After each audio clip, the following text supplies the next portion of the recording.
Good morning, Unity. Hello, everyone. So we didn't go to Lala today, but we have Lovapalooza happening in the house. Everybody, come on. We're going to sing about the love from the Beatles. Help me out. Stand up. Here we go. Love, love, love. Love, love, love.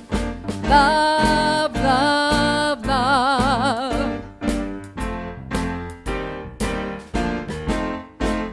Nothing you can do that can't be done. Nothing that you can sing with can't be sung. Nothing you can say, but you can learn how to play the game. It's easy. Nothing you can make that can't be made. No one you can save that can't be saved. Nothing you can do, but you can learn how to be you in time. It's easy. All you need is love. There you go. All you need is love. All you need is love. Love. Love is all you need. Love, love, love. Love, love, love. Love, love, love.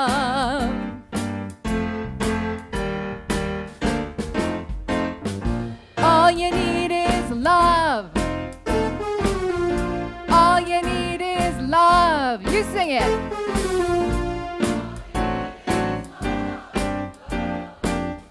Love is all you need. Nothing you can know that isn't known. Nothing you can see that isn't shown. No one you can be that isn't where you were meant to be. It's easy. All you need is love. All you need is love. All you need is love. Love. Love is all you need. All you need is love. All together now. All you need is love. Everybody. All you need is love. Love. Love is all you need. Love is all you need. Love is all you need. Love is all you need. Love is all you need. Love is all you need. Good morning, Unity.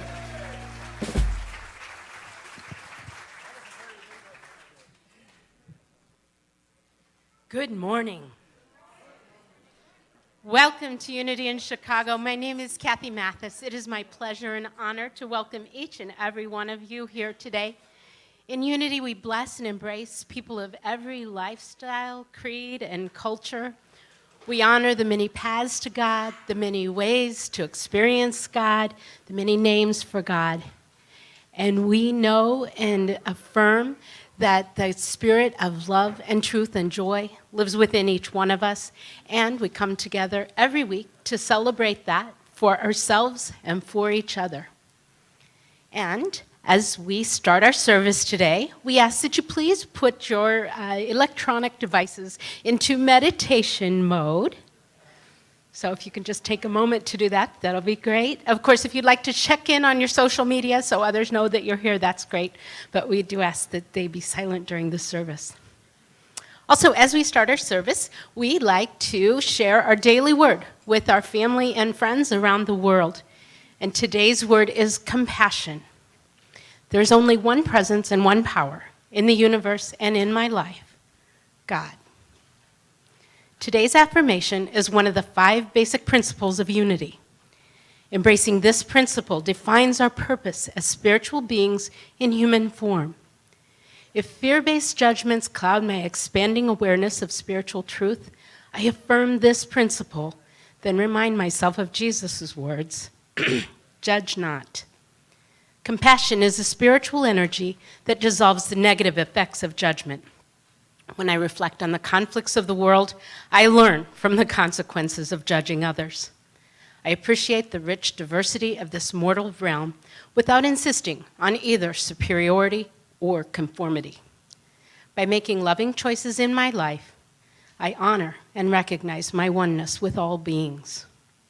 And from 1 John 4:7, beloved, let us love one another, because love is from God.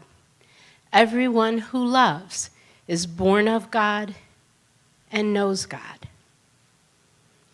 So let's just take that last sentence into our hearts. Everyone who loves is born of God and knows God. And we come together in this service with gratitude today, knowing that everyone loves. We are united in love. We all share that. And as we're here together, we feel that love within us, and we feel it filling this entire sanctuary, and we see it spilling out into the world. We know that each of us is here by divine appointment. Our hearts are open, curious about what we might learn, hear, share, what might inspire us today. We give thanks for this opportunity to be together. We begin our service in unity, overflowing with love, overflowing with gratitude. Amen. And if any of you would like a copy of the Daily Word, you can pick that up after the service at the wings. We have both regular print and large print editions. All right, and I bring greetings and love to you this morning from Reverend Heidi, who was away this week. She will be back with us next Sunday. In the meantime, we are very grateful to have our friend and a powerful spiritual leader, Rev Mark Anthony Lord, with us today.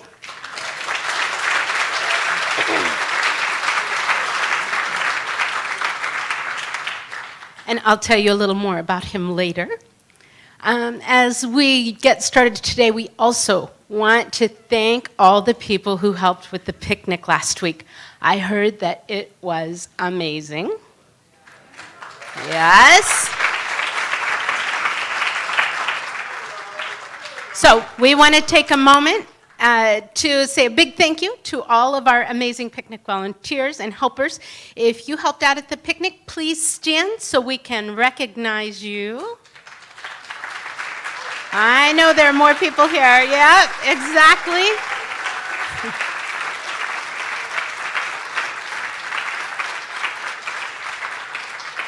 Awesome, thank you. And I think the volunteer names are in the bulletin and also behind me.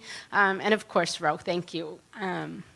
Thank you to everyone who attended, everyone who helped. We couldn't do any of these events without all of you. All right, and now we're going to go ahead and light our Christ candle, which is, of course, a symbol of the love and light that lives inside each one of us.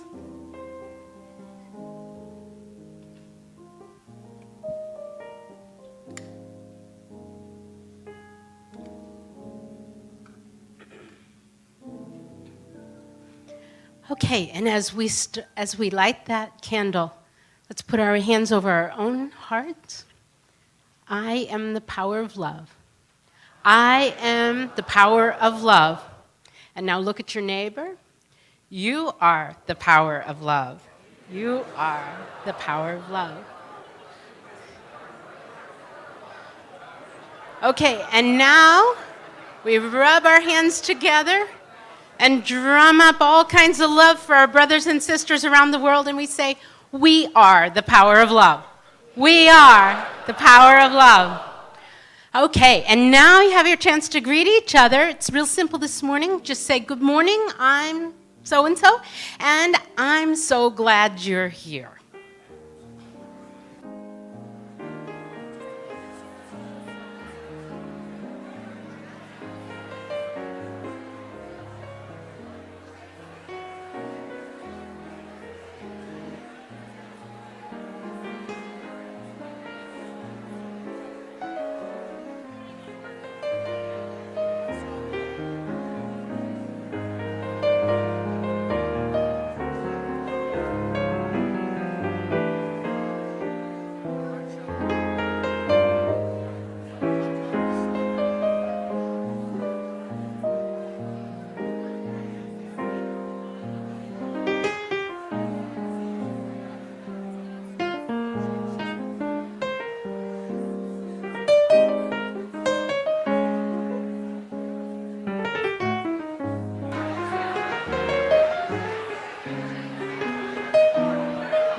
Okay.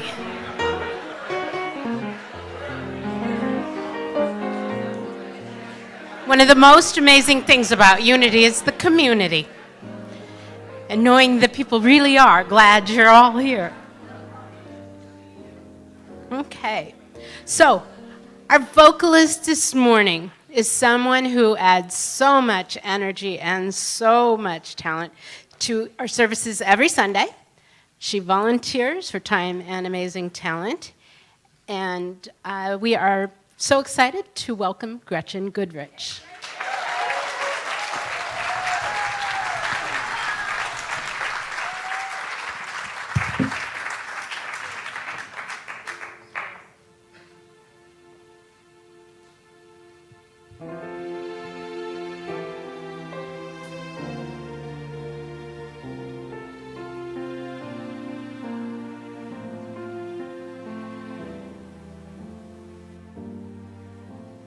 There's a calm surrender to the rush of day when the heat of the rolling world can be turned away.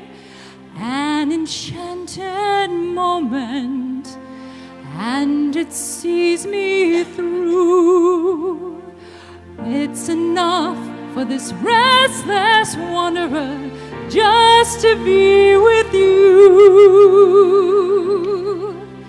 And can you feel the love tonight?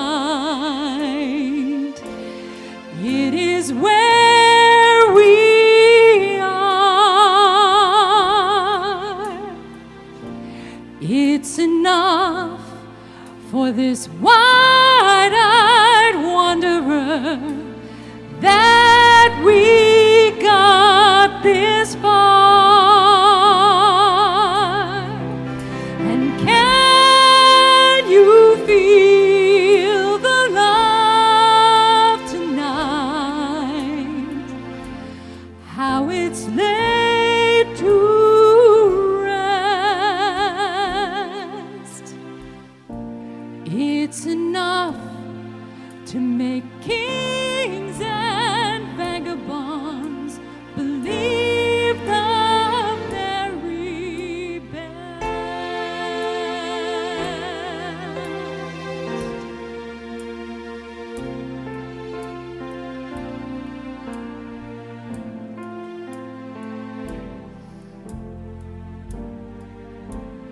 There's a time for everyone if they'd only learn that the twisting kaleidoscope moves us all in turn. There's a rhyme and reason to the wild outdoors when the heart of this star-crossed voyager beats in time with yours.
It's enough to make kings and vagabonds believe the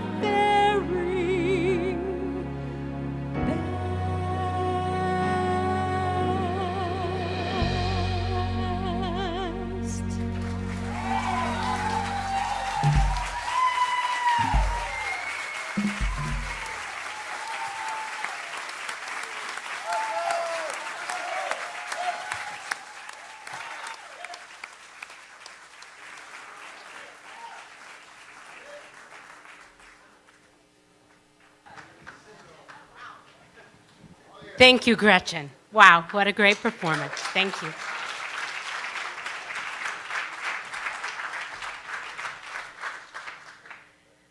Okay, we are so grateful to welcome back Reverend Mark Anthony Lord to Unity today. He is an internationally recognized New Era inspirational leader, speaker, and teacher. Mark Anthony's personal mission is to assist people in awakening to the power of self-love, acceptance, and joy. How about that? He is the founder of the Bodhi Spiritual Center in Chicago and the author of 2 books, The 7 Living Words, An Illuminated Perspective on the 7 Last Words of Jesus, and his newest book, Thou Shalt Not Suffer, 7 Steps to a Life of Joy. Please help me welcome Reverend Mark Anthony Lord.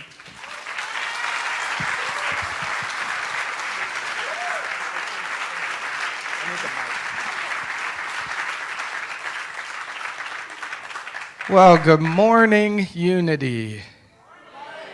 Gosh, it's been a while since I've been here. It's nice to be back. Thank you, Gretchen. I was going to hit that note in my talk, but you did it, so. I mean, I was going to be a little higher, but that doesn't matter, right? You know, that was fun. So Heidi called me, and I said, love to be of service. That would just be a joy for me. And then she says, the topic is love. Well, that's a nice, small, little topic. How do you begin biting that elephant? And from which side do we approach the very thing that the Course in Miracles says cannot be named? Cannot be named. You cannot define love because it is beyond definable. What you can do is commit to removing the obstacles to love. And as the obstacles of love disappear, you become that very thing that we're trying to find and describe and experience is, as you know, at least we know intellectually, and we know on other levels at other times, that it is who we are. I love the quote that was up here.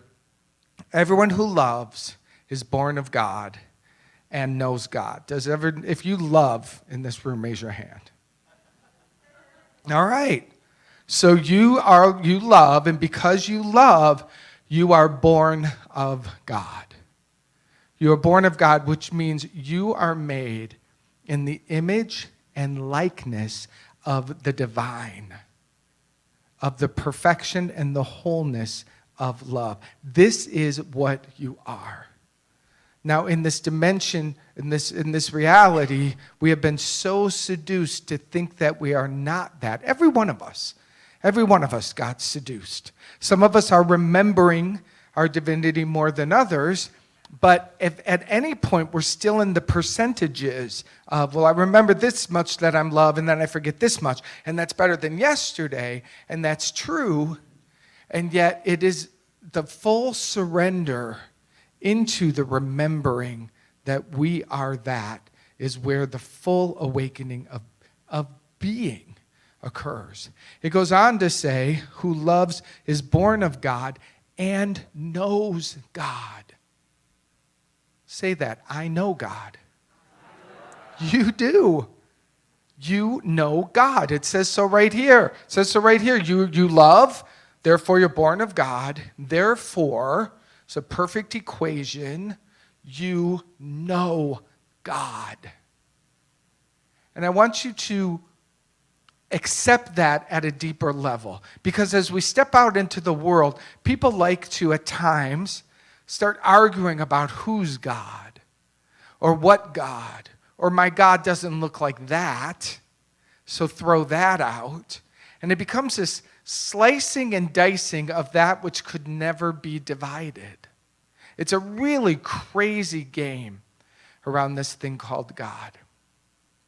When I worked in Los Angeles, I was the spiritual counselor at treatment centers. I worked at called the Promises Treatment Centers, and they were in Malibu, and they had 2 in West Los Angeles. And I would go in and I would do spirituality workshops for people newly in 12-step recovery. And my focus was to help them heal their relationship with God, which really meant help them heal their mind so that they could experience what already is.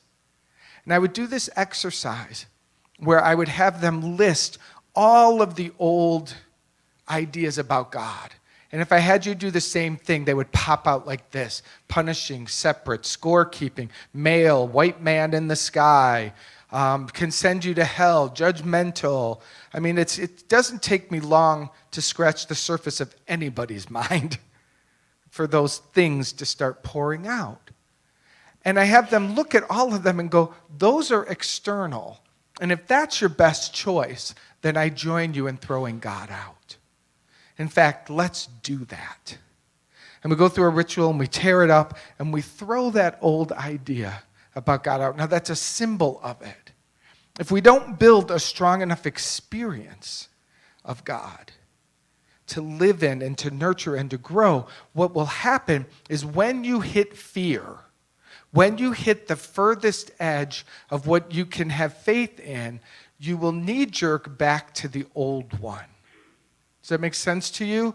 And it looks like, why does this happen to me? Life's not fair. I'm not lovable. All those old things that mostly are gone because you're unity people, so you shine more brightly. They still can surface, even if in the wee hours alone by ourselves. These ideas of our unworthiness or our fear that we won't be supported. That's a nice one to dance with currently. What will my future be like? What if I have nothing? We throw God out quickly when we get into those fears.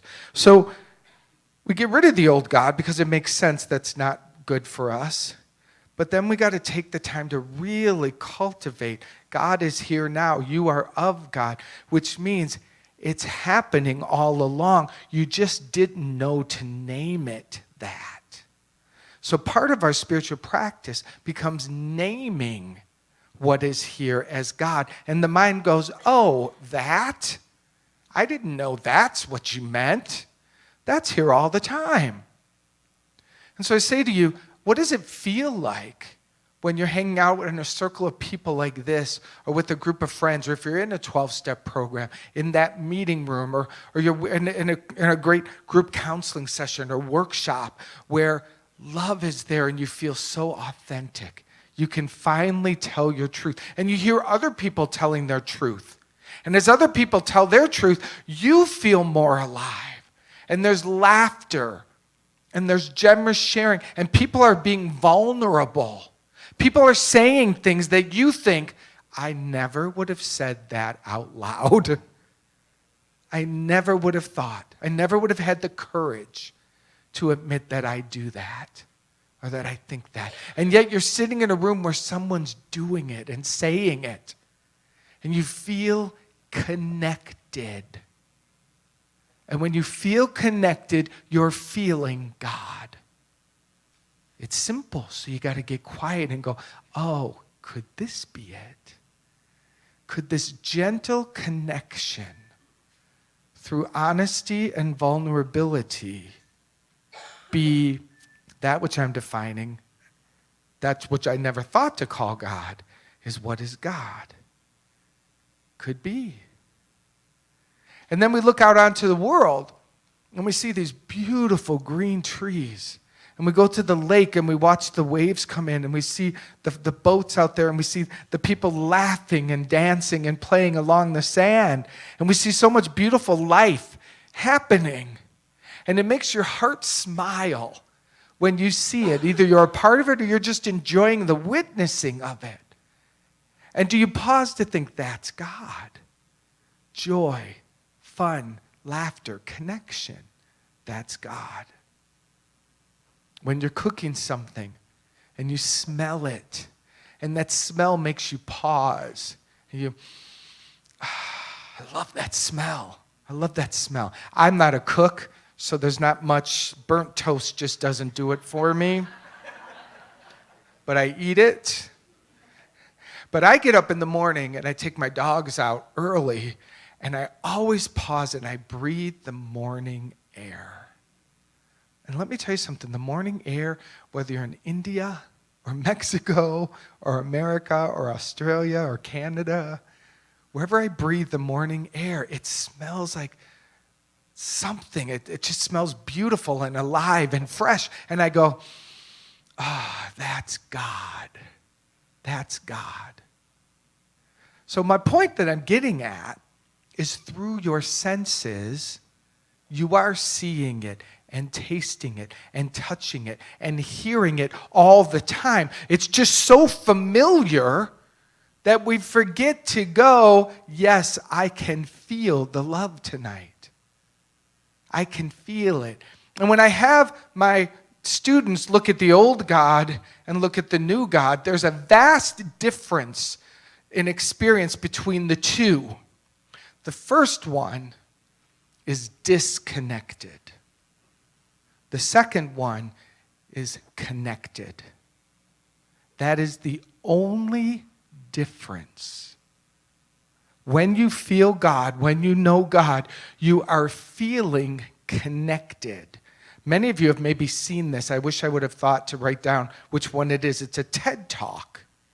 And the gentleman talks about addiction. And he says the opposite of addiction is not sobriety. It's, anyone know what it is?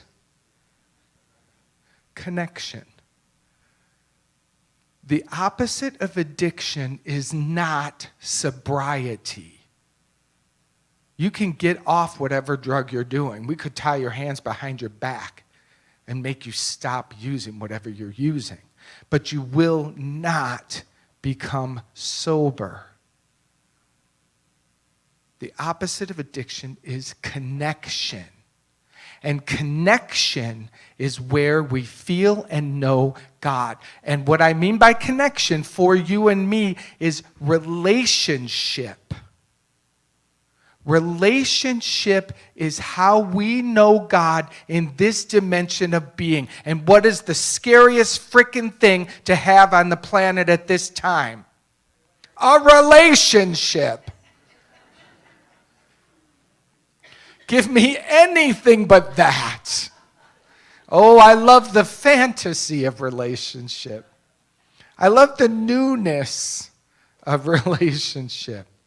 But real relationship, vulnerability, staying in the game, letting love remold us.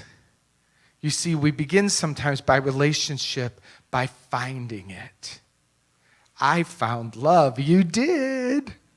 Oh, you think it's over there in him? You're going to hurt soon. That's going to crash.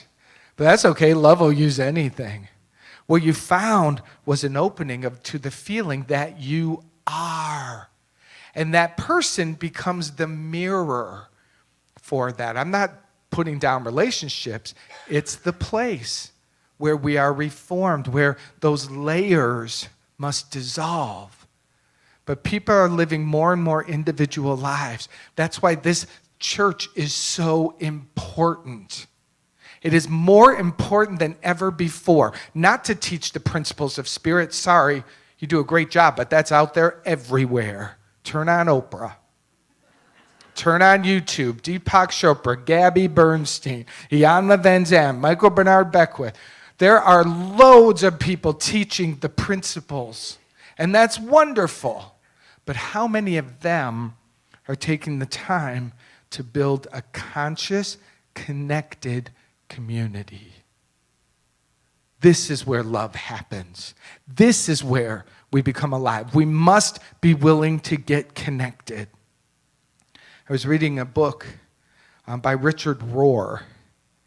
And he talked about in the book that the mentally impaired, the psychotic, I don't want to go down the, I'm not good with the social word or the psychological terms of this, but the sicknesses, the mental illnesses that we're looking at today, according to this doctor, their primary problem is they cannot maintain relationship.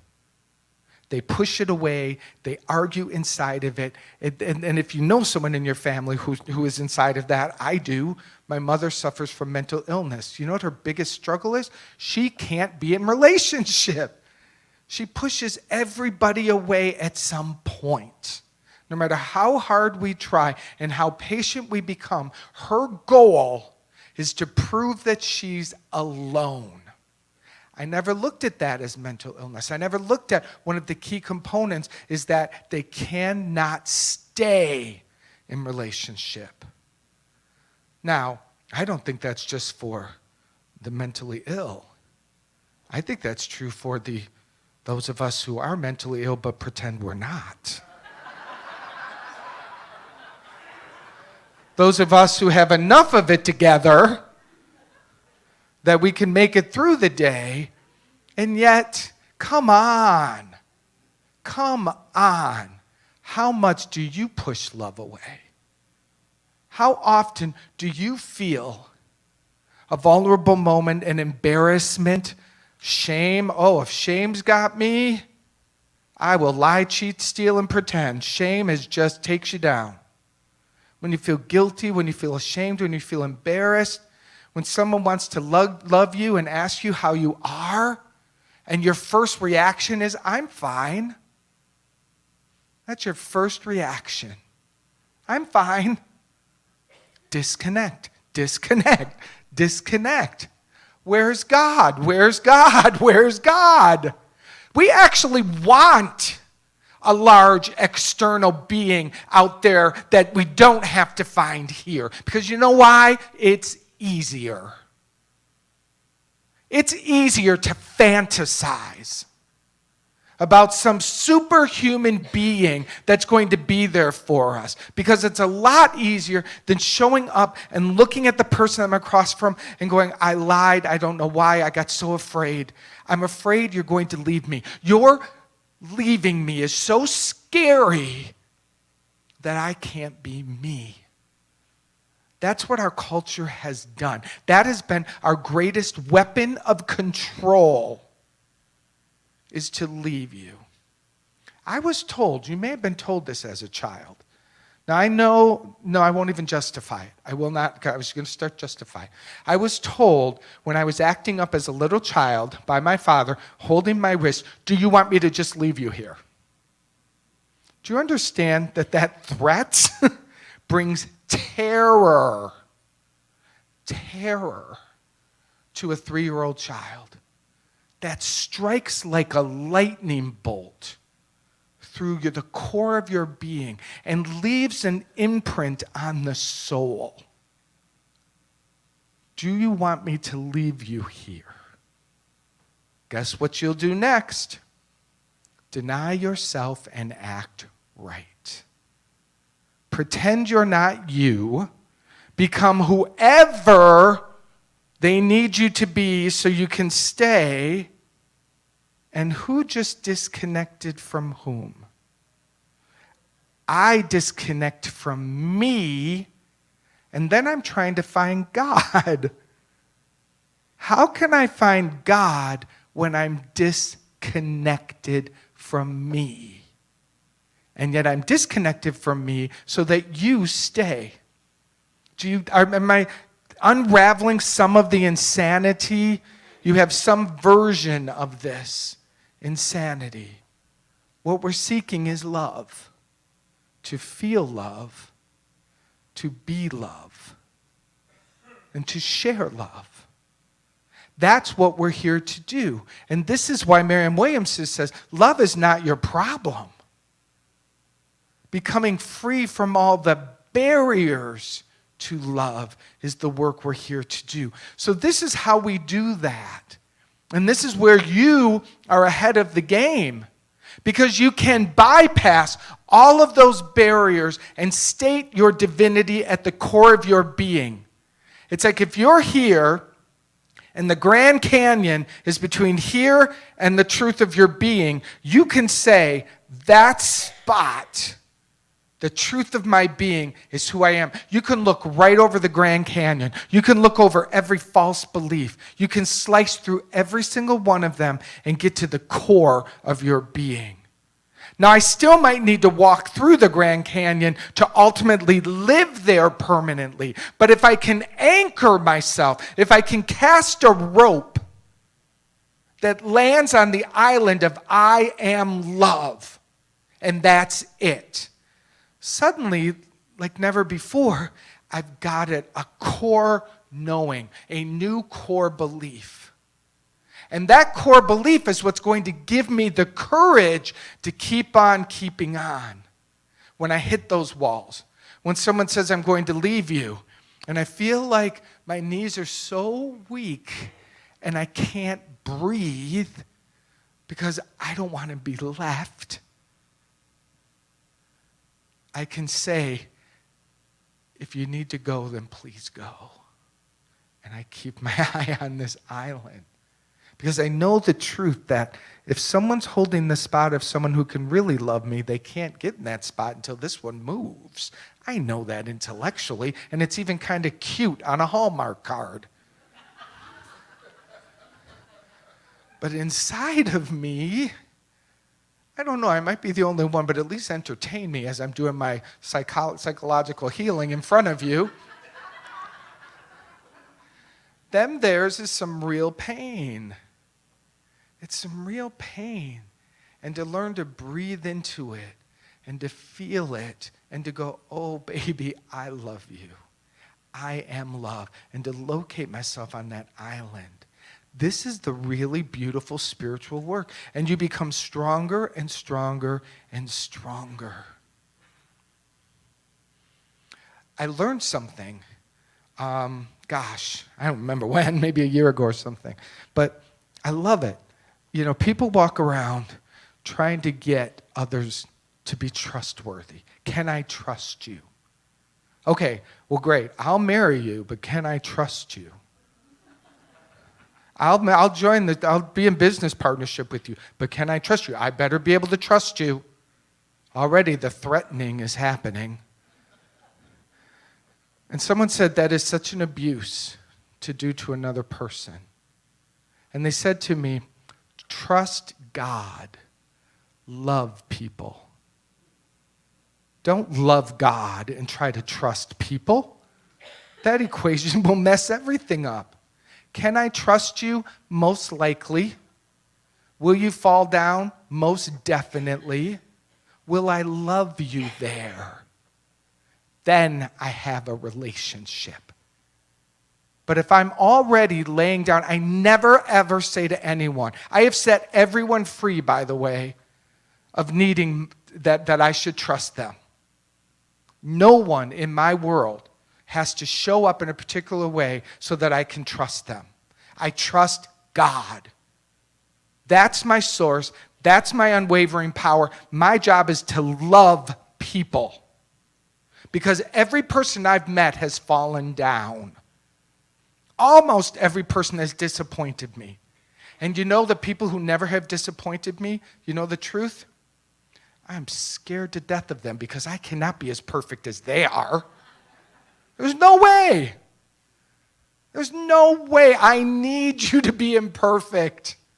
I need to know that you might fall down and that I might fall down. I need to know that a trust could be broken, but where that trust is healed, we become stronger and love is revealed. But if you're going to give me expectations and rules that I must live by, and if I break them, you leave, please go now. Please go now. Because I'm already afraid. A part of my mind is already plotting my collapse. And it's like, well, I might as well make it really good. Might as well really go for it. This is what we do to people. This is what we do. And this is what we do, even more importantly, this is what we do to ourselves. You place so many expectations upon yourself. And that if you do it or you break it or you fall down or you don't make it or whatever happens, you wind yourself into a corner. Have you ever finally outed something that you did to another person and they go, and you're so dramatic about it. Okay, I have to tell you something. I have to tell you something. Okay. Can we take a walk, please? I just have to tell you something. And we're waiting, and we're waiting. And they finally tell you something, and your thought is, I'm going to kill them. If that's what they were waiting to tell me. And you're like, that's what you have been suffering over? That silly thing is what has got you trapped and keeping disconnected from our love? That? Oh, baby, you're sicker than I thought.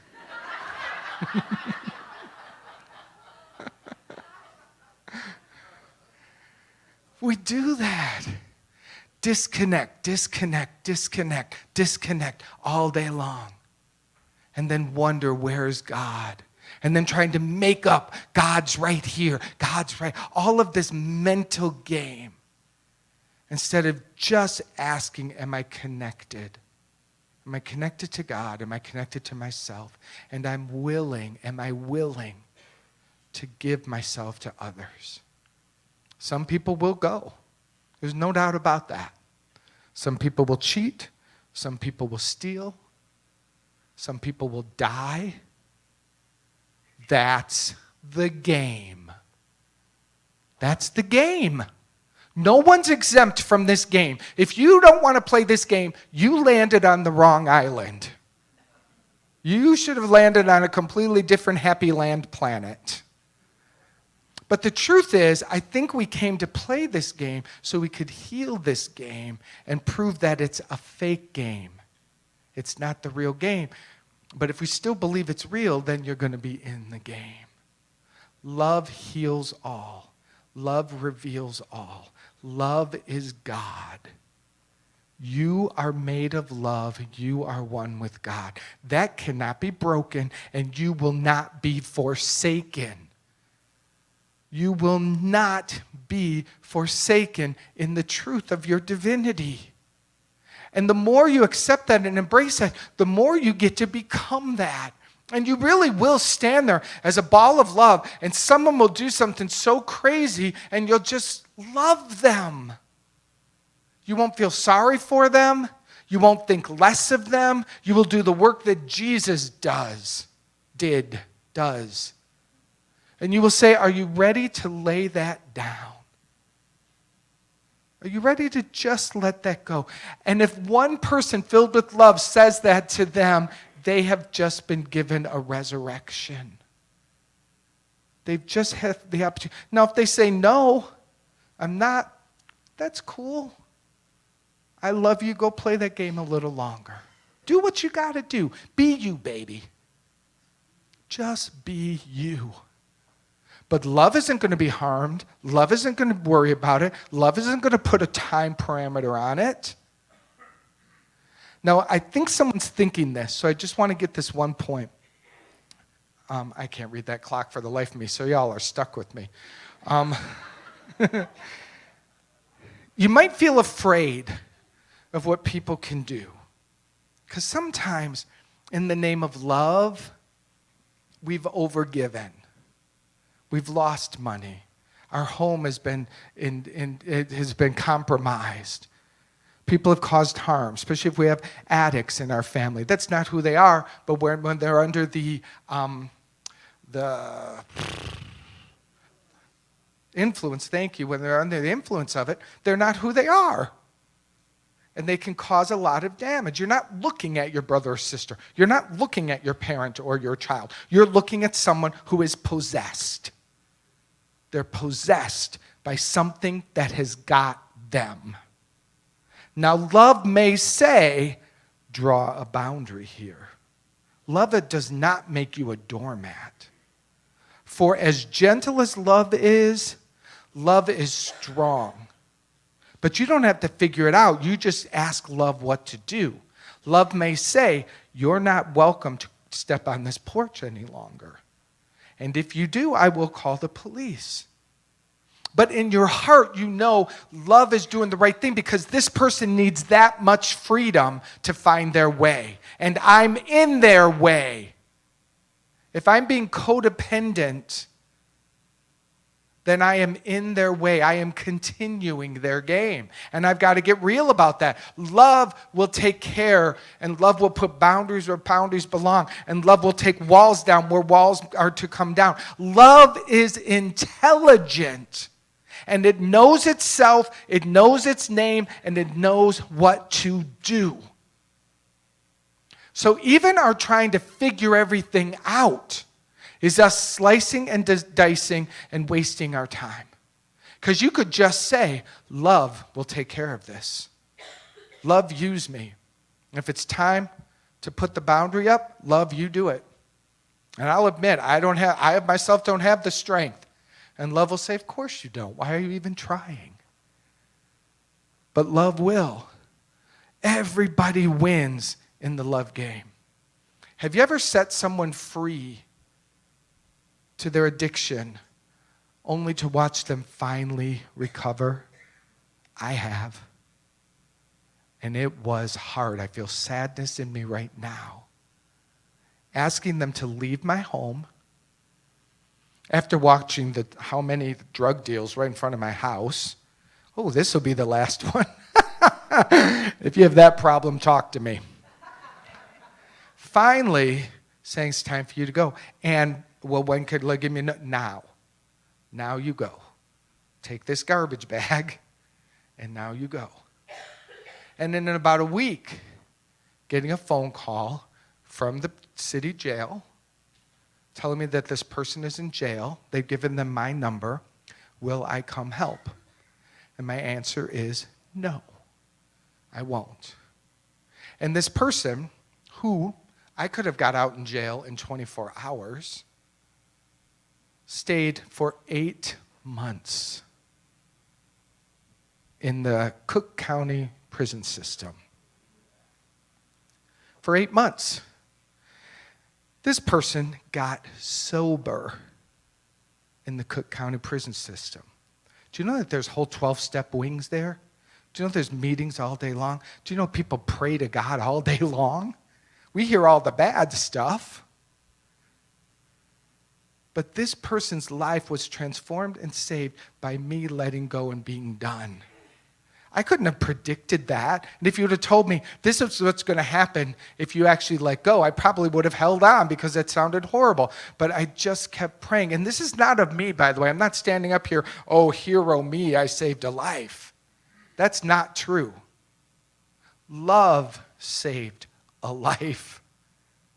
Because love finally took care of me and took care of this person. And then the miracle started happening. Much of what we call love in our codependent, romance-obsessed culture is not love.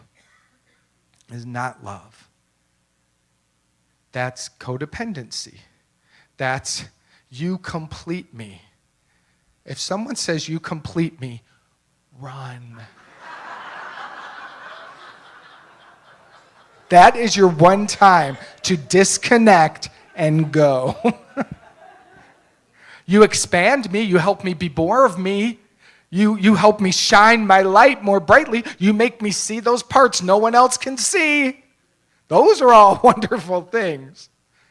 But if I complete you, then we're screwed.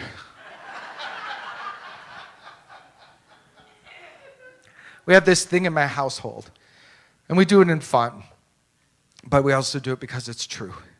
If my husband says to me, I love you, and he says it a lot. Words are his love language, so he says it a lot. It's not my love language. Gifts are my love language, so in my head I'm like, I know, just buy me something.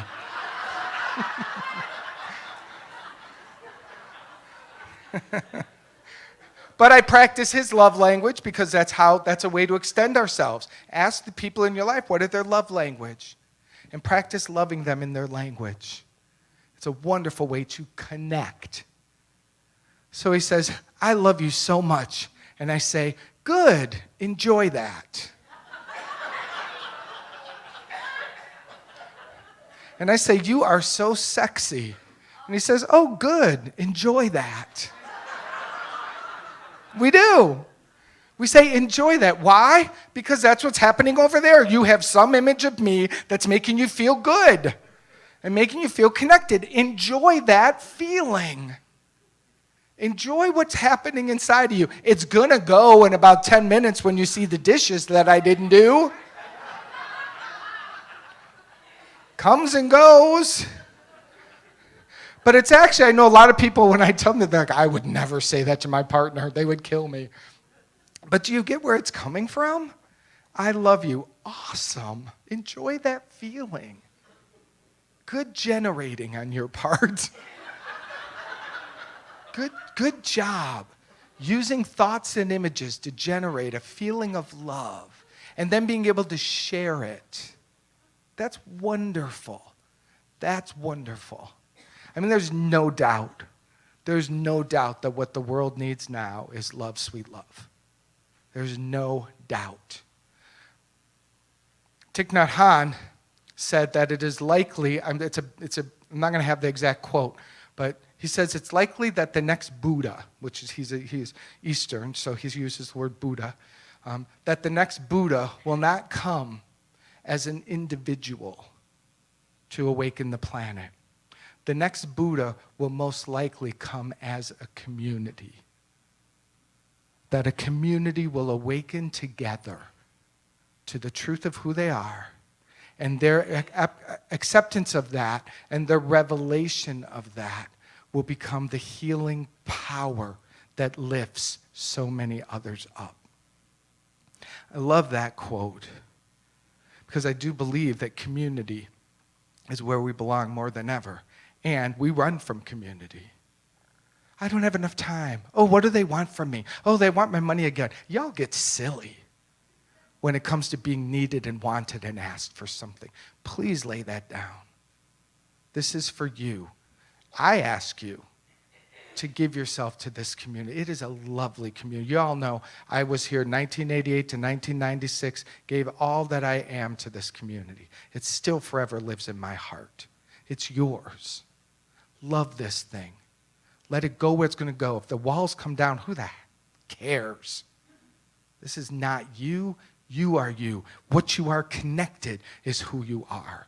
And that must grow and glow and expand so that the world can heal. That's what you're here to do. That's what I think your soul signed up for. And I think this tribe is a pretty good tribe to be doing that. Do you agree with me? Yeah. Yeah. All right, let's take a deep breath and turn within.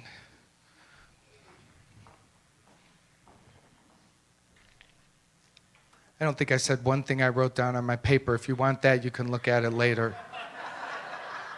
Because that's really good too, I think. Take a deep breath, open your palms. Lift your chin up a bit so your throat and your heart chakra are open to receive.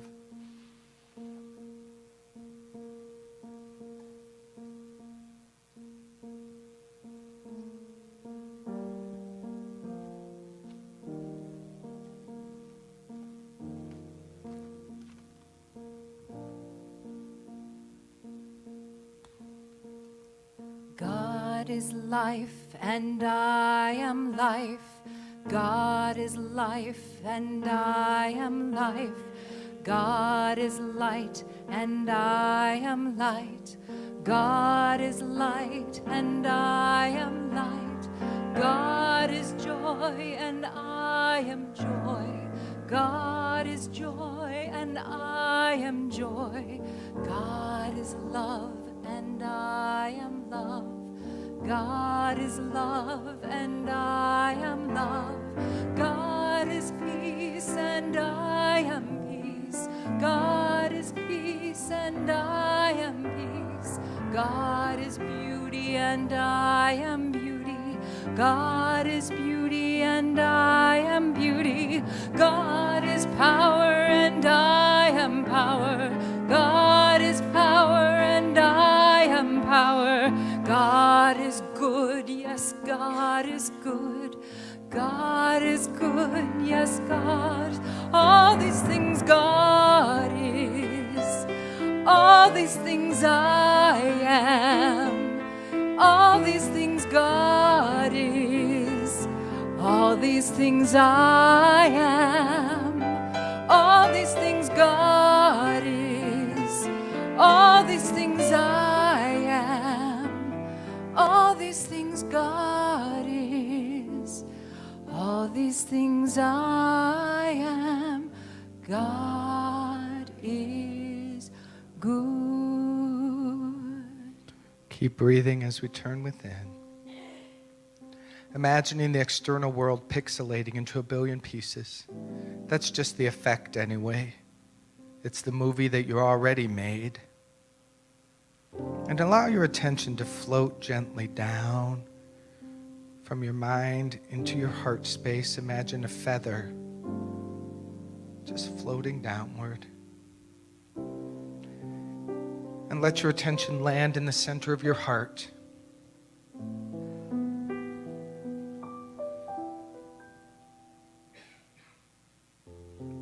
And in your heart, there appears a beautiful altar. Notice what it's made of. Perhaps it's stone and old, or made of wood and nature.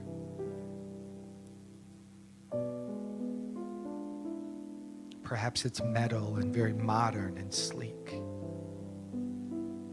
Notice its color. Notice its texture. Notice if it's warm or cold to the touch. And you find yourself standing before the altar.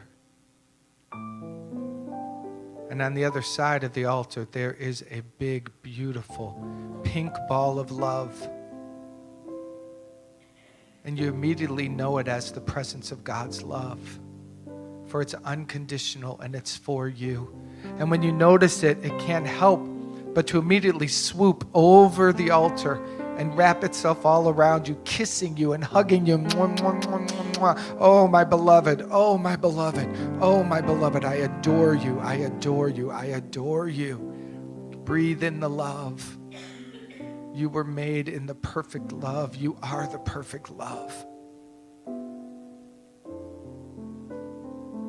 Breathe it in.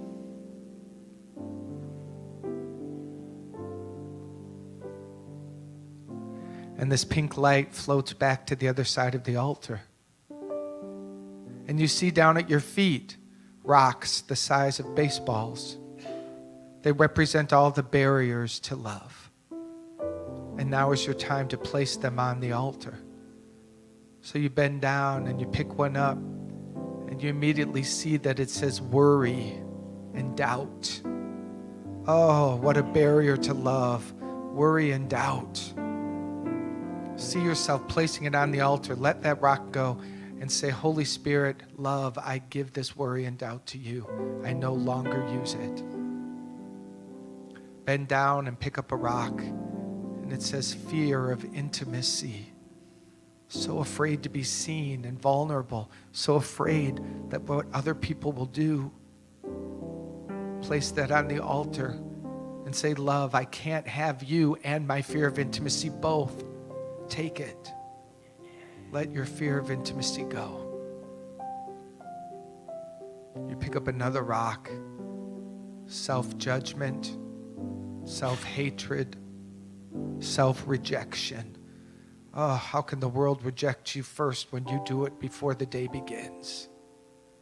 Lay it on the altar. Self-judgment, self-rejection, self-hatred.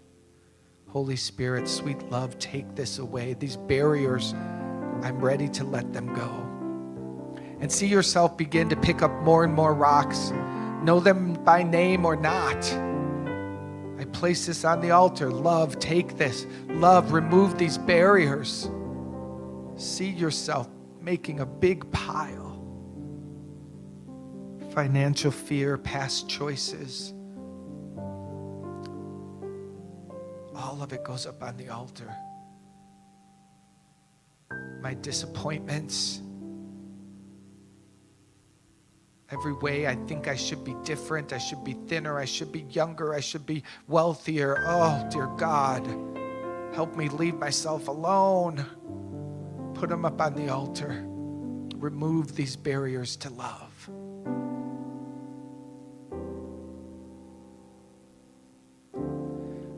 And see yourself bend down and with both arms just pick up a big armload of rocks.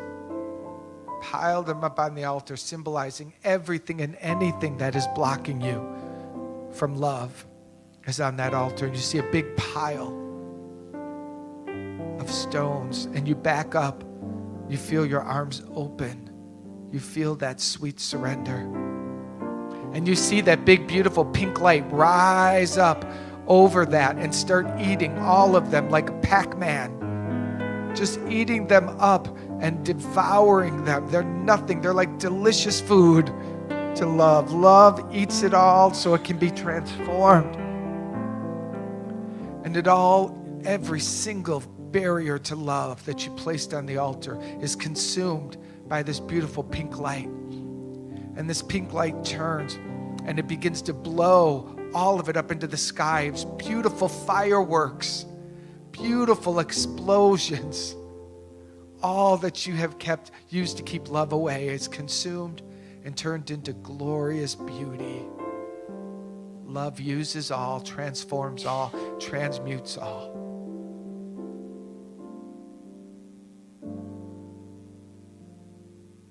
And this beautiful light turns back towards you and says to you, "You are my beloved, in whom I am well pleased. You are made in love, as love." That's all you will ever be. Ask love what to do. Ask it what to say. It will meet your every need. It will lead you to your purpose. It will bring to you great opportunity. Be me, love says. Just be me. Take a deep, slow breath.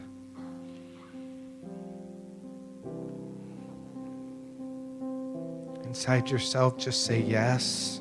Yes. Say yes. Yes. And say yes.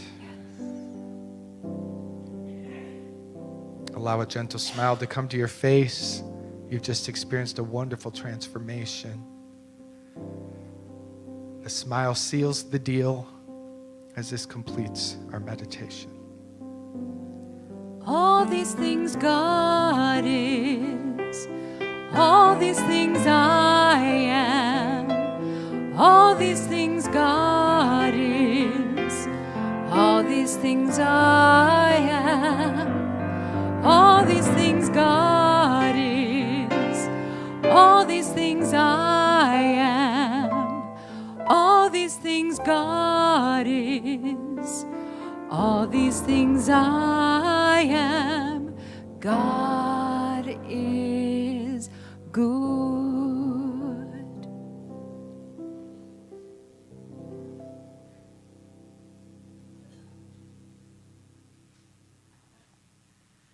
In this moment of silence and connection that we are love, let us say the names that we want to hold in prayer and bring to love.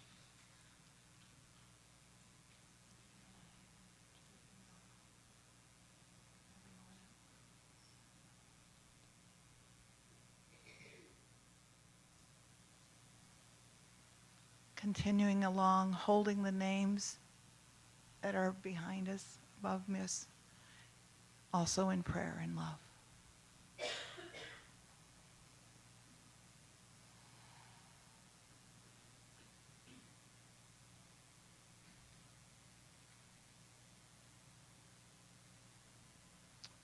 And we hold this community in prayer. We hold Reverend Heidi in prayer, Reverend Anthony Lord, all the volunteers, thank you. Expanding their prayers and holding this entire community and world in love and in prayer. We say thank you, God, for answered prayers. We are your prayer chaplains today, Eva, Rosie, and myself. we are so delighted to pray with you. We can pray anywhere you would like, if it was in the sanctuary, or you can meet us in that Fillmore room. And we welcome this opportunity and say blessings to you. Amen.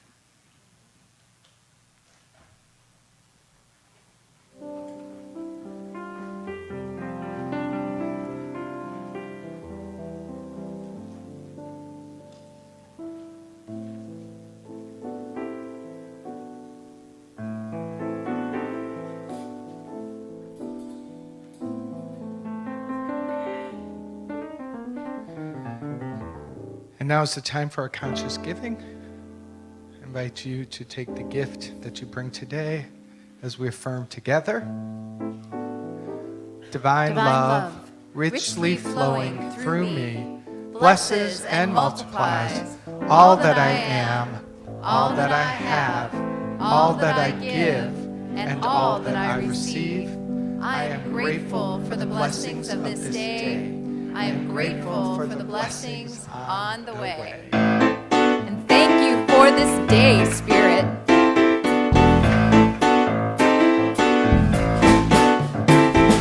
Thank you for this day, Spirit. Thank you for this day. Thank you for this day, Spirit. Thank you for this day. This healing, this healing, this healing day. This healing, this healing, this healing day. Thank you for my friends, Spirit. Thank you for my friends. Thank you for my friends, Spirit. Thank you for my friends. My wonderful, my wonderful, my wonderful friends. My wonderful, my wonderful, my wonderful friends. My health, thank you for my health, Spirit. Thank you for my health. Thank you for my health, Spirit. Thank you for my health. My radiant, my radiant, my radiant health. My radiant, my radiant, my radiant health. My wealth, thank you for my wealth, Spirit. Thank you for my wealth. Thank you for my wealth, Spirit. Thank you for my wealth. My opulent, my opulent, my opulent wealth. My opulent, Opulent, opulent wealth.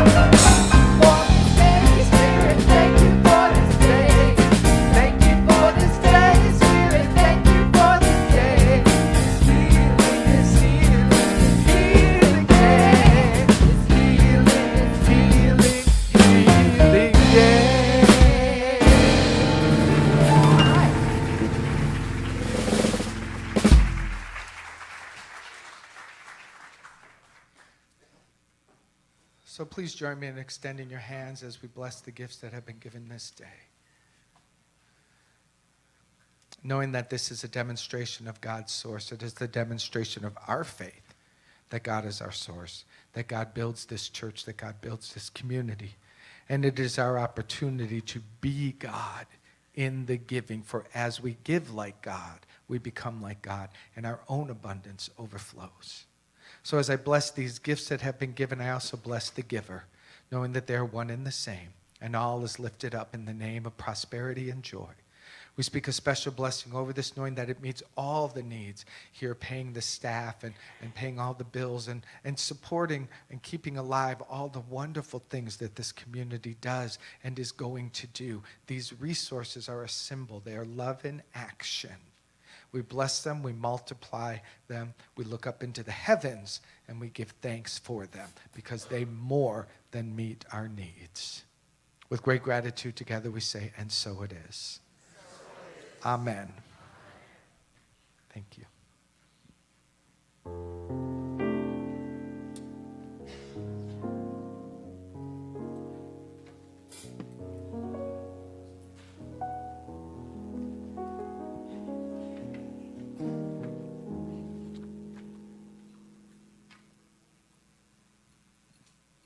Wow.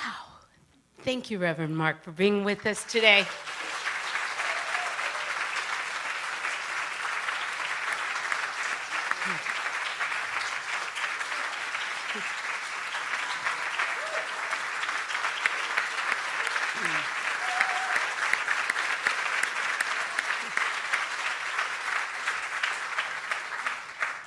Thank you for sharing your love and your insights with us. Thank you.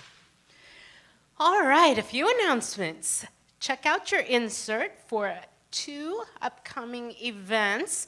The first is the Taste of Unity on August 19th, and then the Living Audaciously Churchwide Weekend Retreat, which is Friday, August 25th through Sunday, August 27th, with Reverend Linda Martella Whitsett, who is the author of Divine Audacity, which we're using in our series right now.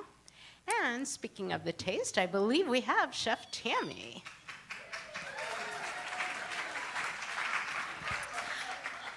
Oh my God, you guys, hi! I haven't been up here in a costume yet this summer, and it's already August. Like, what a shame is that? So I threw a little something together for you. It does say Chef Ron Baxter on my hat, but that's because I'm his understudy on stage. And the thing that happens when people see me off stage is they say, geez, we thought you were taller.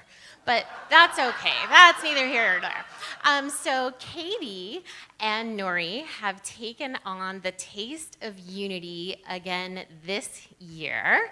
So thank you so much to both of them.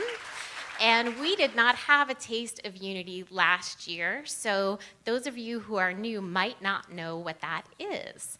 And it's kind of like the Taste of Chicago, but better, because it's us. And there are 2 things that we do here at Unity really, really well. We cook really well, and we eat like nobody's business. So if you were at the picnic last week, you saw how much food we do when we do food around here, right? So I would like to see all of the people who brought their deliciousness last weekend to the picnic share that, but this time for prizes. We have 3 categories you can enter. We have the side dish, the entree, and my personal favorite, the dessert. And each of the winners in those 3 categories gets this very swanky Taste of Unity apron. So it's not just for bragging rights that you would be doing your tastes. We need at least 30 taste-size portions of your favorite dish. It can be grandma's secret recipe. It can be something as simple as s'mores. Whatever you got in your pocket that you like to do, we would love to have you do that for us. Now, the taste is Saturday, August 19th, so that's coming right up. And we have a chef's meeting next Sunday, August 13th, to get all the details straightened away. I will have my trusty clipboard in the Sunshine Gallery circulating after service to happily take your information. And if you need additional information, Katie and Nori will have a sign-up table downstairs in the friendship room. We do need 15 more chefs. So don't be shy. Show us what you got. Thank you very much.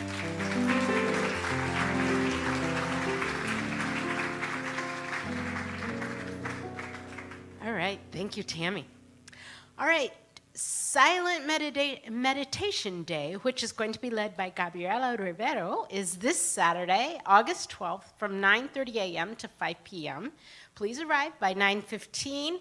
Wear comfortable clothes. Bring your lunch and any mats, pillows, or cushions. You need to be comfortable. If you can only spare half a day, you're welcome to leave or arrive during lunch between 12:30 and 1:30. So mark your calendars and join us for that. Our Unity 2020 meeting is coming up on Sunday, August 20th at 1 o'clock. There will be a chicken lunch at 12 p.m. for a love offering. And our flowers, we don't actually have a flower donation today. However, we all know how beautiful they are when they're here. So if you'd like to donate flowers for your special occasion, September 3rd and 24th are both available.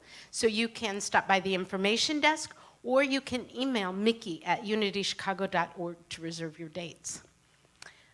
First timers, it is the first Sunday of the month, so thank you to all of you for bringing your friends to Unity today.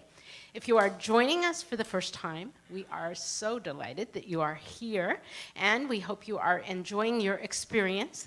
We have a small little gift we'd like to share with you. So if you're here for the first, second, third time, go ahead and raise your hand so we can find you and share with you. Welcome in the back or in the front. Awesome.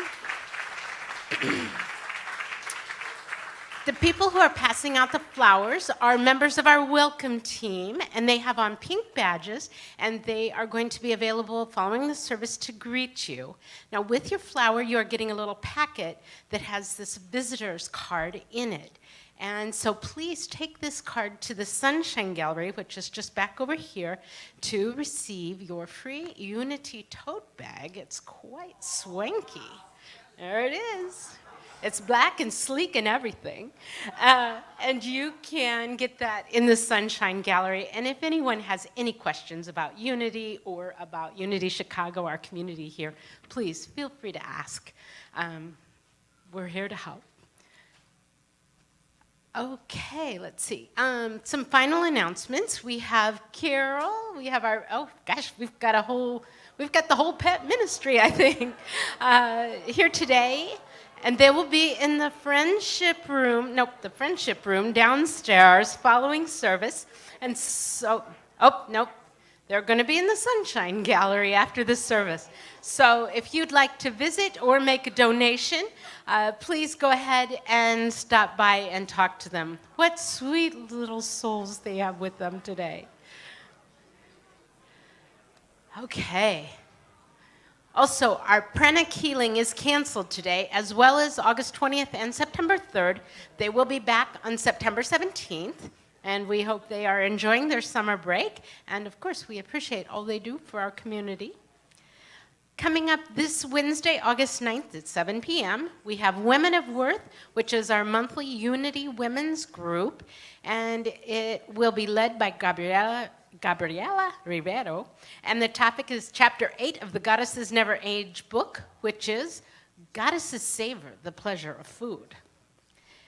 Okay, ways that you can stay connected to Unity in Chicago. Regularly visit unitychicago.org, sign up for our e-newsletter at the base of the stairs or at any Unity table and read it when it comes, and read your bulletins and take it with you to refer to during the week.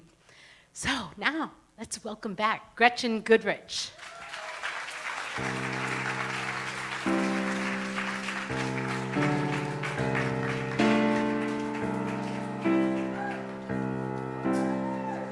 With Gwen and Rassie. This is my love letter to all of you.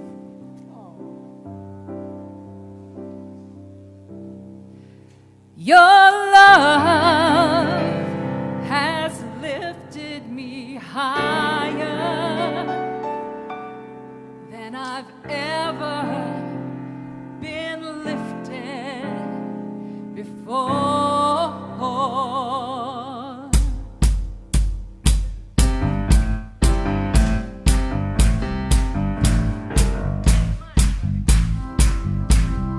Your love has lifted me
Thank you, Rossi, and Gwen, and the Peter Polzak Trio.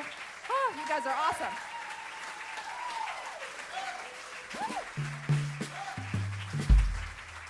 All right. We're going to bring it on home. Yes?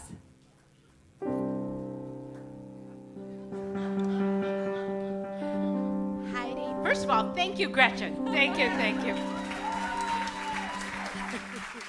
And Heidi's not here, but she left us with an affirmation. Aha. So, here we are, together. I am divine love, unifying my thoughts, words, and actions until I know only oneness. I see myself in others, others in myself, and God in us all. I send out from within me the pink light of love, blessing me and all people and all of life. Thank you once again to Reverend Mark for being with us. I'm not sure where he got away to. Thank you all for being with us. And now let's close in our usual way.